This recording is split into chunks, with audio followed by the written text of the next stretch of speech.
berjalan dalam firman-Mu, hatiku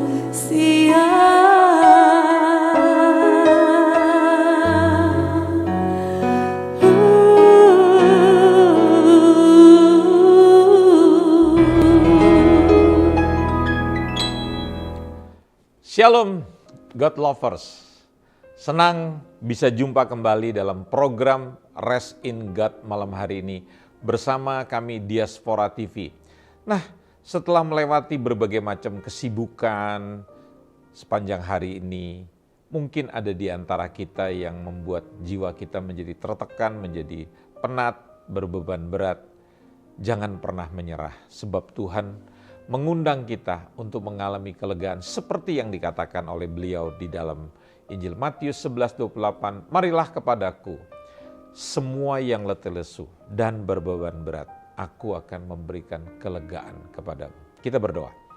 Tuhan, kami rindu bahwa kebenaran firman-Mu sebentar akan memberikan kelepasan, memberikan kemerdekaan buat kami semua. Berfirmanlah di tengah-tengah kami. Demi nama anak-Mu yang tunggal, Tuhan kami Yesus Kristus kami berdoa. Amin. Nah, saudara kasih Tuhan, di dalam beberapa hari belakangan ini saya sedang berbicara tentang bagaimana kita bisa memelihara hidup pernikahan kita. Karena pernikahan itu pada dasarnya sudah harus direncanakan, tidak bisa berjalan mengalir begitu saja. Jadi setelah direncanakan, dibangun, perlu dipelihara. Dan saya juga mengatakan bahwa pernikahan itu harus terus-menerus dikembangkan, diperbaharui. Nah, bagian terakhir daripada apa yang dapat saya sampaikan dalam beberapa hari ini, yaitu saya bilang bahwa kita perlu membangun kebersamaan, ya, artinya kita mesti dengan sengaja membangun kencan dengan pasangan kita. Kadang-kala kita coba mengatakan, aduh maaf saya terlalu sibuk, saya tidak bisa ini. Kita memprioritaskan pekerjaan kita memprioritaskan pekerjaan rumah tangga kita. Ada istri yang mengatakan begini, aduh rumah jorok nih, saya nggak bisa pergi, saya mesti ngatur dulu, saya mesti segala macam gitu. Saya mau tanya sama ibu-ibu, rumahmu mau dibuat seperti istana macam apa? Ya, karena biar bagaimana melayani pasangan itu menempati tempat yang pertama sesudah hubungan kita dengan Tuhan. Nanti kan kita pulang kita bisa membereskan rumah kita dibantu oleh suami kita.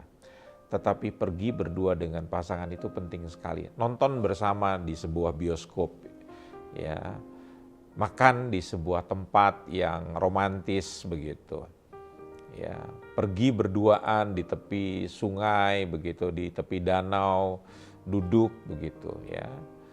Sambil bergandengan tangan gitu, merangkul dengan sengaja. Kadang-kala kita nih lucu, kita merangkul pasangan kita kalau ada birahi begitu. Ya. Padahal tidak perlu melakukan itu karena birahi, tetapi harus dengan sengaja. Memeluk pasangan setiap hari, memberikan ciuman dengan sengaja pada pasangan, sekalipun hati kita sedang sedang tidak enak gitu dengan pasangan kita, mungkin dia bisa menjengkelkan kita. Tetapi dalam satu hari kita harus dengan sengaja gitu, mau memeluk pasangan kita. Dan pada waktu yang sudah direncanakan untuk kita pergi, ya apapun yang terjadi, ya anugerah itu tidak membatalkan rancangan Tuhan buat hidup kita. Anda lihat yang namanya Abraham, ya Tuhan berjanji pada Abraham dengan perjanjian berkat yang luar biasa dalam Kejadian 12:1-3. Tapi dalam ayat 10 Anda lihat, begitu terjadi kelaparan, Abraham langsung meninggalkan Tuhan dan dia pergi kembali ke Mesir. Mesir itu kan lambang dari keduniawian. Tapi saudara lihat, Allah itu sangat mengerti bahwa dia melakukan perjanjian dengan orang yang tidak setia, manusia yang tidak setia. Manusia bisa tidak setia, tapi Allah setia. Nah itu sebabnya kalau kita dewasa di dalam Tuhan, hai suami kasihlah istrimu seperti Kristus mengasihi jemaatnya.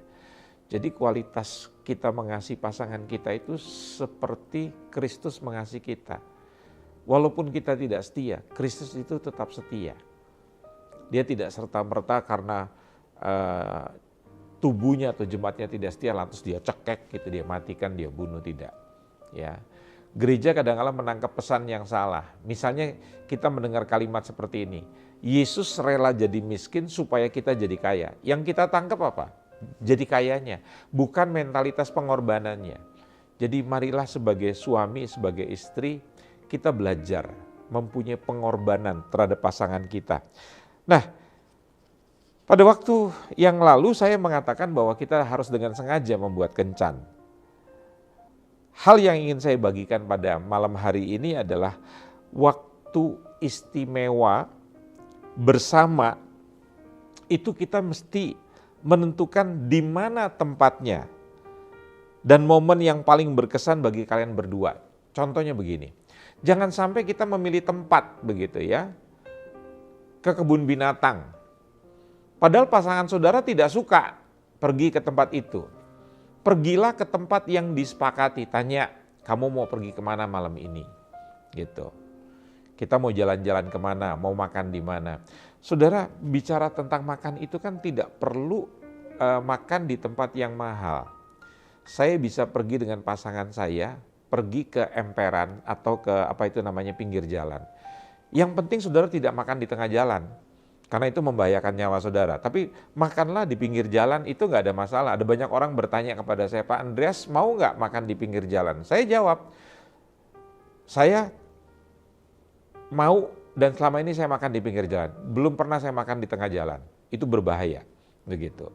Jadi saudara makan di kaki lima, dengan makan di hotel bintang 5 atau restoran bintang 5 itu hanya bicara tentang suasana dan fasilitas, tapi makanan bahannya juga sama, begitu.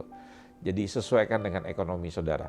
Kalaupun saudara tidak mampu untuk membayar makanan di luar, saudara bisa bawa makanan dari rumah. Dulu seingat saya masih kecil dulu, di tahun-tahun 60-an saya tidak pernah lupa bapak ibu saya kalau mengajak kami pergi liburan di di Binaria zaman itu ya, di Cilincing itu, ataupun kita di Monas atau di mana itu, kita orang Jawa bilang itu beber kloso, itu gelaran tikar gitu. Di situ kita bawa makanan dari rumah. Itu tidak mengurangi sukacita keluarga itu. Jadi sekali lagi itu pinter-pinternya saudara untuk mencari tempat begitu kita berdua. Kemudian saling memelihara satu sama lain. Artinya gini, kita belajar mencari tahu kebutuhan dari pasangan kita. Emosinya, pengharapannya, kebutuhan-kebutuhan apa yang ada di dalam batinnya itu dikorek, apa yang menjadi pemikirannya. Mungkin selama ini kan disimpan jadi unek-unek aja dan gak berani cerita. Mungkin karena dia punya pasangannya galak, pasangannya cuek, tidak peduli begitu. Nah ini membuat kita juga tidak bisa saling terbuka. Di dalam komunikasi kita perlu belajar ya. Yang pertama itu adalah mendengarkan. Dan untuk mendengarkan jawaban dari pasangan kita, kita perlu gali, perlu bertanya. Itu yang hilang saudara. Ya, kebiasaan bertanya pada pasangan kita. Kita selalu selama ini yang terjadi bukan dialog tapi monolog. Ya, kita kita ini nyerocos terus, bersuara terus. Bahkan pasangan kita baru cerita sedikit, kita sudah siapkan jawaban. Kenapa sih kita nggak belajar untuk mendengar? Ya, bahkan di dalam teori counseling yang bagus itu, si counselor itu bertanya gitu, boleh ibu cerita, boleh bapak cerita. Nah, begitu mereka bercerita panjang gitu, kita cuma jawabnya gini, iya. Nah itu yang hilang di dalam komunikasi dalam keluarga, untuk mendengar. Dulu padahal sebelum menikah, laki-laki itu atau perempuan tuh kalau mendengar pasangannya bercerita, itu serius banget, sampai wajahnya senyum, mimiknya begitu bagus dan antusias. Tapi sekarang kita itu mendengarkan pasangan sambil main game, sambil main gadget, sambil nonton. Terus kita bilang pada pasangan, udah kamu bicara aja, kuping saya terbuka kok. Sampai laki-laki ini lupa bahwa keledai juga terbuka. Ya, banyak anjing juga telinganya terbuka begitu. Jadi kita tidak berkomunikasi dengan body language, bahasa tubuh yang mendukung gitu. Pasangan kita itu senang kalau kita itu memberikan perhatian, memberikan dukungan begitu. Jadi saudara jangan kehilangan momen seperti begitu dengan bertanya dan belajar mendengarkan. Itu yang harus terjadi di dalam pada waktu saudara pergi bersama berkencan, ngobrol berdua. Kadang-kala saya dengan pasangan saya dulu kalau kami punya masalah gitu, kami pergi, yang paling bagus itu adalah kami kelilingi jalan tol. Jadi kami belajar tidak konflik di depan anak-anak. Sukar loh saudara. Apalagi kalau kita terbiasa, kalau nggak suka kita spontan gitu. Sehingga suara kita itu akan terdengar intonasinya meninggi, terus mengatakan pada pasangan perkataan-perkataan yang tidak layak didengar. Misalnya kita merendahkan pasangan kita, kamu gimana sih, otaknya nggak dipakai, kamu kok bodoh banget sih begitu. Nah itu adalah dialog-dialog yang tidak menggunakan kata-kata yang baik. Firman Tuhan bilang kalau kamu berkata-kata itu adalah perkataanmu itu dimasinkan dengan garam. Artinya punya kemanisan, bisa membangun. Yang mendengar itu bisa dibangun kemudian disadarkan. Itu yang saya pikir kita perlu belajar. Saya sendiri juga masih belum sempurna. Nah, saudara-saudara, di dalam kita berhubungan itu seringkali ada dua reaksi dalam pernikahan. Yang pertama itu kita menjadi orang yang reaktif atau kita menjadi orang yang proaktif. Ya.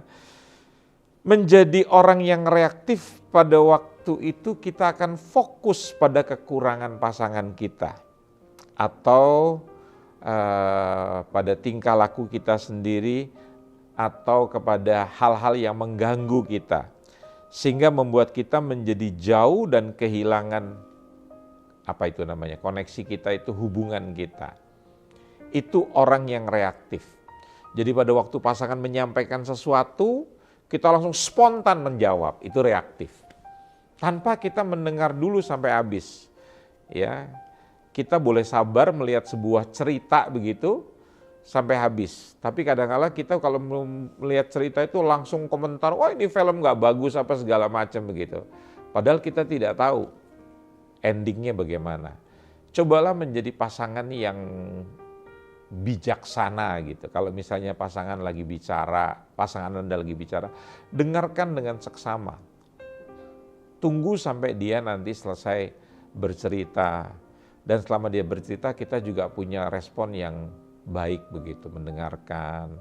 Bahasa tubuh kita juga baik. Kalau misalnya dia bercerita lucu, cobalah kita tersenyum. Kalau dia sedang bercerita tentang kegagalan, tentang kesedihan, mimik kita juga harus mendukung itu, bahwa kita berempati gitu, ya, simpati sama dia. Ya. Tapi kalau kita menjadi orang yang proaktif, ya, waktu kita itu akan lebih kita gunakan berfokus pada kebutuhan pasangan kita. Orang yang proaktif gitu, dia akan lebih fokus pada kebutuhan pasangan dan membuat kita menjadi lebih satu. Ya, karena pasangan itu merasa dicintai. Pada waktu kita merasa dicintai, maka kita akan belajar mencintai pasangan kita sehingga terjadi koneksi cinta yang luar biasa. Paham ya, Saudara? Jadi yang salah adalah kita fokus pada kekurangan pasangan kita dan kepada kebutuhan diri kita sendiri. Kalau kita fokus pada kebutuhan diri kita sendiri dan merasa tidak terpenuhi oleh pasangan kita, kita akan punya rasa yang disebut self pity, mengasihani diri kita, terus kita merasa diri kita jadi korban. Ya, karena kita berpikir tentang kepentingan kita, kita fokusnya pada diri kita bukan pada kebutuhan pasangan kita. Pada akhirnya kita menjadi orang yang berpikir bukan-bukan dan kita cenderung menjadi orang yang negatif. Orang itu bisa positif kalau kita mempunyai kemampuan berempati. Fokusnya pada orang lain. Nah ini yang saya bilang. Fokus yang benar itu kepada kebutuhan pasangan, bukan kepada kebutuhan kita.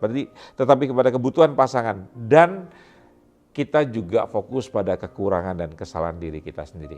Kalau orang yang tadi kan jadi nggak benar, kita fokusnya pada kepentingan diri kita, terus kita fokus pada kekurangan dirinya. Tapi sekarang kalau yang benar, kita fokus kepada kebutuhan pasangan kita dan kita juga fokus pada kekurangan diri kita. Apalagi yang harus saya perbaiki? Kok selama ini saya selalu kasar pada pasangan saya begitu? Ya, jadilah pasangan yang baik, pasangan yang berbuat baik. Ya, saya ingin tutup seperti kata kitab Efesus pasal yang kelima. Dalam rumah tangga yang baik hanya membutuhkan dua bahan dasar. Satu namanya cinta, kasih, love. Yang kedua respect, rasa hormat terhadap pasangan. Saya percaya rumah tangga akan berjalan dengan baik dan terpelihara dengan baik kalau saudara tetap mengasihi pasangan saudara seperti saudara mengasihi diri saudara dan saudara menaruh hormat kepada pasangan saudara. Tuhan sangat sayang pada saudara dan Tuhan menghormati saudara. Penghargaan dia pada kita sampai dia mau mati buat kita. Itu artinya apa? Kita begitu berharga di matanya. Belajar menghargai pasangan saudara. Kebahagiaan pasangan saudara adalah kebahagiaan saudara. Kebahagiaan saudara adalah kebahagiaan semuanya. Saudara bisa menjadi berkat bagi banyak orang. Amin. Mari kita berdoa. Tuhan menjamah setiap suami, setiap istri, orang tua, anak, supaya kami tidak menjadi orang-orang yang coba merubah pasangan kami, merubah orang lain. Karena yang bisa merubah orang lain bukan kami, tetapi Tuhan. Tetapi biarlah kami percaya, waktu kami berubah, orang lain akan bereaksi atas perubahan kami. Kalau kami orang yang suka senyum, orang lain juga akan bersikap ramah pada kami. Tapi kalau kami galak sama orang lain, maka orang akan menjadi galak kepada kami. Ampunilah Tuhan sikap tingkah laku kami yang masih belum benar. Tapi kami percaya Tuhan sedang mendidik kami dan kami berlatih terus untuk menjadi orang yang hidup di dalam kebenaran-Mu Tuhan Yesus. Terima kasih. Demi nama Tuhan Yesus Kristus kami berdoa dan mengucap syukur. Amin.